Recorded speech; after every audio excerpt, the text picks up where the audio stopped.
Selanjutnya kita akan mengaji kitab Tafsir Al-Jailani, yaitu sudah sampai pada ayat yang berikutnya. Wa'adallahul munafiqina wal munafiqati wal kuffara nar jahannam khalidina fiha hiya hasbuhum wa la'anahumullah wa lahum adzabun muqim. Kalladzina min qablikum kanu ashadda minkum quwwatan wa aktsara amwalan wa aulada fastamta'u bi khalqihim fastamta'tum bi khalaqikum kamastamta alladzina min qablikum bi khalaqihim wa khuttum kalladzi khadu ulaika habitat a'malum fid dunya wal akhirah wa ulaika humul khasirun. Ya. Sekarang kita membahas soal ayat-ayat Al-Qur'an ya, dengan penafsiran yang disampaikan oleh Syekh Abdul Qadir Al-Jailani.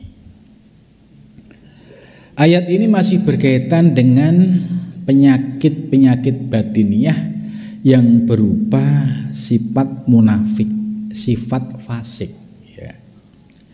Jadi kalau ada ayat munafikin, fasikin ya, itu jangan lantas itu kan buat orang munafik zaman Nabi gitu. Padahal ayat ini maksudnya berlaku universal ya, termasuk orang-orang yang hidup pada zaman sekarang bisa jadi menjadi khitab ayat ini.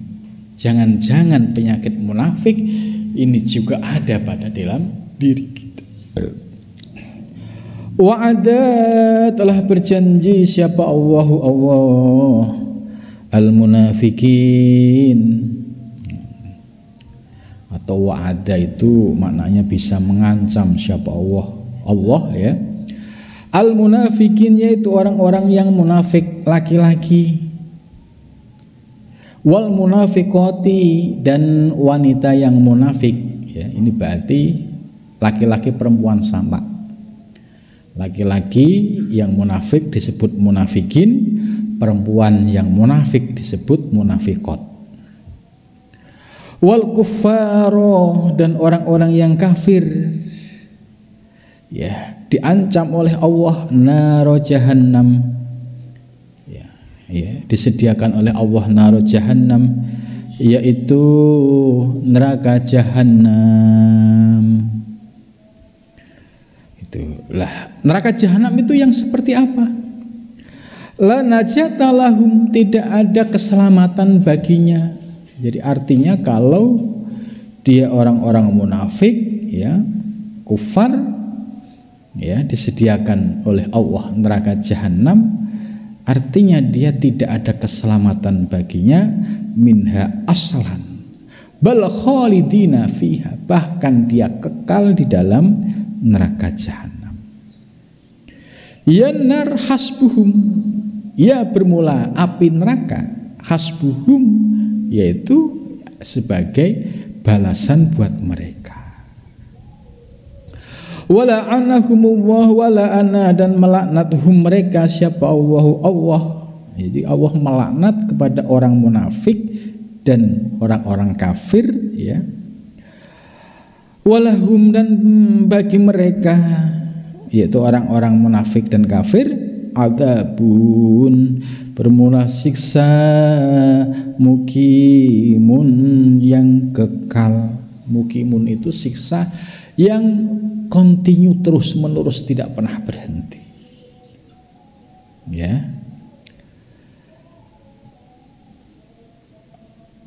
Orang-orang yang disebut munafik itu adalah orang yang kita ketahui memiliki ciri-ciri sifat munafik. Ya, istilahnya sudah kita ketahui semua, kalau bicara itu banyak bohongnya, kalau janji jarang menepati ya. Jadi orang yang tidak ada kejujuran di dalam dirinya ya, jadi ngikutin bisikan-bisikan negatif dari iblis ya, disuruh bohong, disuruh menipu, disuruh terus untuk mempraktikkan akhlak-akhlak yang tercela. Itu. Orang yang sudah terbiasa bohong, ya, itu akan menjadi kecanduan. Ya. Sehari tidak bohong itu terasa aneh. Ini kalau orang yang sudah terbiasa bohong. Tapi kalau orang yang tidak pernah bohong, sekali bohong itu rasanya sedih. Itu, maka jangan sampai kita membiasakan dengan kebohongan-kebohongan walaupun persoalan kecil. Ya, walaupun persoalan kecil, lebih baik kalau ditanya jujur, dijawab dengan apa adanya. Kalau kita sudah membiasakan bohong, ditanya A, kemudian dia sebenarnya tahu, cuma kemudian ngeles, kemudian beralasan. Ini pertanda penyakit-penyakit munafik itu sudah mulai tumbuh di dalam dirinya. Jadi akhirnya ya semakin pinter ngeles, pinter beralasan, pinter menyembunyikan kebohongan. Tapi lambat laun pasti kebongkar kebohongan itu. Ya, jadi sehari mungkin aman, 2 hari aman, 3 hari pasti akan terbongkar. Nah ini kalau ada orang kok sudah terbiasa kebohongan, itu pertanda bahwa ada penyakit batiniah yang ada di dalam diri kita. Begitu juga ya, mudah mengingkari. Sudah janji diingkari. Ya, etikanya bagaimana yang benar? Ya, dijawab, disampaikan apa adanya. Gitu. Daripada ya tanpa ada komunikasi, tanpa ada jawaban, ya apalagi di zaman sekarang ya semua orang megang HP, jadi bisa untuk minta maaf atau mohon istilahnya menyampaikan informasi ketika berhalangan gitu. Jadi ada rasa, ada usaha untuk menyampaikan permohonan maaf jika dia itu tidak menepati janji. Jangan sampai tidak menepati janji, nyantai saja, tidak ada kesedihan, dan terus diulang-ulang lagi. Nah, ini pertanda bahwa di dalam dirinya masih dipenuhi penyakit-penyakit munafik. Gitu. Nah, orang yang munafik ini resikonya ya dia akan merasakan pedihnya api neraka. Ya orang yang bohong itu kan capek dia. Menutupi kebohongan dan kebohongan itu capek. Enggak ada ketentraman. Sebab kebohongan yang satu kebongkar, dia nutupin dengan kebohongan yang lain, itu capek. Itu menderita. Beda dengan orang yang jujur apa adanya. Dijawab dengan sesuai dengan kondisi fakta, sesuai dengan hati nurani. Itu lebih nyaman, lebih tentram dibandingkan orang yang pandai bersilat lidah menyembunyikan kebohongan. Itu orang yang seperti itu hidupnya tidak nyaman. Ya, dia akan tersandra, ya, dia akan ketakutan. Jangan-jangan nanti kebongkar, jangan-jangan nanti orang tahu. Gitu. Nah, ini kalau hidup seperti itu kan nggak nyaman. Di sini bohong, nanti di tempat lain juga bohong. Kalau ketemu yang di sini dengan yang lain, akhirnya cross check, semakin terbongkar kebohongannya. Jadi artinya hidup dipenuhi dengan bohong, ingkar janji, ini tidak nyaman hidupnya. Karena itu, ya di dalam ilmu tasawuf itu namanya penyakit batin yang harus dibersihkan, yang harus diriyadhohi dengan puasa. Ya, atau dengan zikir supaya apa? Supaya yang narik-narik untuk bohong, narik-narik untuk itu lambat laun bisa ditekan, bisa dilawan, akhirnya lambat laun bisa bersih dari di dalam diri kita. Sebab ini penyakit batin yang harus dibersihkan. Kalau tidak ada upaya, ya selama itu pula dia akan terus melakukan praktek-praktek seperti itu. Ya, bisa lihat orang yang terbiasa bohong sampai tua akan terbiasa bohong itu. Nah, orang-orang yang semacam ini ya dia akan merasakan penderitaan seumur hidupnya gitu.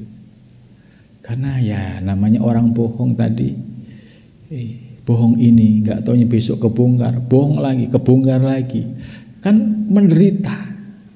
Ya, ini yang disebut naru jahannam khalidina fiha. Di dunia sudah menderita seperti itu, apalagi nanti di akhirat lebih menderita lagi. Ya. Walahum adzabun muqim, dan mereka merasakan siksa yang terus-menerus, daim ghair munqati. Ini siksa yang terus-menerus yang tidak pernah berhenti. Ya. Itulah yang paling berbahaya lagi ya, kalau ini keterusan, akhirnya orang yang terbiasa bohong itu akan terhijab, terdindingi, tidak mungkin dia akan sampai usul kepada Allah Subhanahu wa taala. Ya. Jadi ciri-ciri orang yang masih suka bohong itu berarti batiniahnya masih banyak penyakitnya. Tapi kalau orang yang sudah bersih batiniahnya, mau bohong sedikit aja itu berat, itu susah, karena hatinya sudah bersih. Itu. Jadi ini bisa diuji. Orang yang terbiasa bohong itu sekali nggak bohong itu kayak ada yang aneh. Tapi kalau orang yang bersih batinnya, tidak ada penyakit-penyakit seperti bohong, ya itu bohong sekali itu sedih, menyesal, astagfirullah ya Allah, kenapa kok saya bohong gitu. Ada kesedihan lah. Di sini kita bisa melihat ke dalam diri kita. Apakah kita kalau melakukan kebohongan itu batin kita enjoy atau sedih? Kalau enjoy dan terus-menerus dilakukan, pertanda berarti penyakit-penyakit batiniah yang ada di dalam dirinya itu ibarat ya rumput yang tumbuh kemudian semakin hari semakin bertambah subur. Itu sebaliknya, kalau hati seseorang, jiwa seseorang itu bersih, sedikit dia bohong, itu ibarat kain yang sudah bersih, ada setitik noda akan terasa penyesalannya. Nah, disinilah kita bisa melihat ke dalam diri kita. Apakah kita itu sudah dalam tahapan bersih atau dalam tahapan kita masih dipenuhi dengan penyakit-penyakit batiniah tadi. Jadi menurut Syekh Abdul Qadir Jailani, kalau orang yang masih kotor batiniahnya itu min khirmanil wusul, akan terhijab, tidak akan sampai wusul ilallah, dan juga tidak sampai memperoleh anugerah ila jannatil khudur, sampai memperoleh anugerah surga, yaitu merasakan kehadiran, merasakan penyaksian atas kebesaran Allah Subhanahu wa taala. Ini jadi kaitannya kenapa kita harus ngaji tasawuf. Ternyata tujuannya adalah membersihkan kotoran-kotoran batin. Nah, sebab yang punya metode teknik ya dalam membersihkan kotoran batin ini ya ilmu tasawuf, dan praktiknya melalui thariqah. Ilmu fikih nggak ada teknik bagaimana untuk membersihkan penyakit-penyakit batiniah. Itu makanya penting kenapa kita harus belajar tasawuf ini. Kemudian selanjutnya, kalladzina, seperti orang-orang min qablikum, seperti sebelummu kanu, mereka ada asyaddu, lebih minkum darimu, kuwatan apa kekuatannya, wa aksyara dan lebih banyak apanya, amwalan hartanya, wa auladan dan keturunannya. Fastamta'u, maka ya nikmatilah bikhola kihim, ya dengan bagian mereka, Fastamta'tum maka nikmatilah bi khaliqikum dengan ciptaan kama stamta'al ladzina min qabli sebagaimana orang-orang terdahulu sebelummu menikmati bi khaliqihim dengan ciptaannya. Wa khuttum dan ambillah kalladzina khadu sebagaimana orang-orang yang menjalankan syariat ya aiswasyara'u. Ulaika bermula mereka siapa? Al-bu'ada yaitu orang-orang yang jauh, al-mardudun mereka yang tertolak, an manhajir rosad dari manhaj yang benar, wasyadat dan kokoh. Habitat itu akan luntur, akan runtuh ya. Akmaluhum amal mereka fit dunya di dunia wal akhirah dan di akhirat. Wa ulaika dan mereka itu yaitu orang-orang yang adallun, mereka orang-orang yang tersesat antorikil haqqi dari jalan kebenaran, humul khosirun mereka benar-benar orang yang menyesal.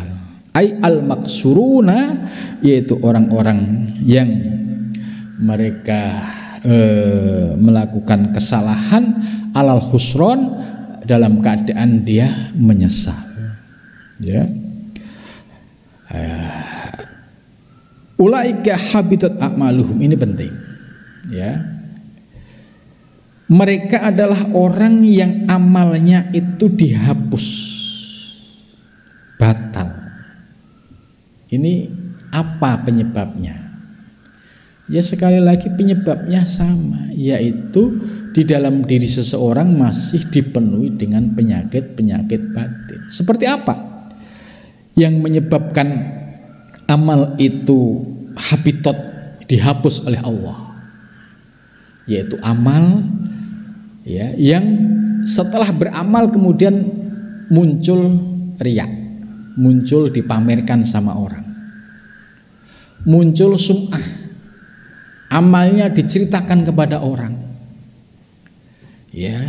Kemudian ditambah lagi misalkan dia sedekah diundat-undat, disebut-sebut, diingat-ingat, atau dia menyampaikan kepada orang yang diberikan sedekah, Anda kalau nggak saya kasih makan, ya itu. Anda kalau nggak saya tolong, ini amal baiknya semua runtuh.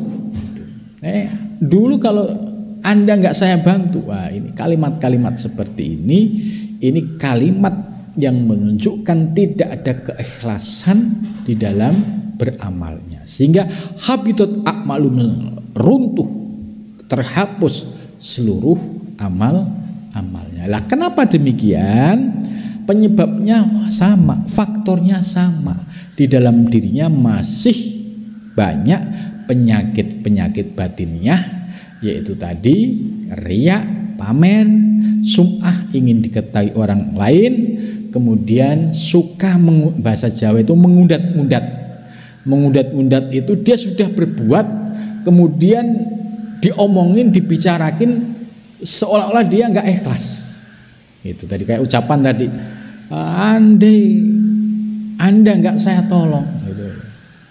Nah, ini kalimat-kalimat ini meruntuhkan seluruh amal ibadah.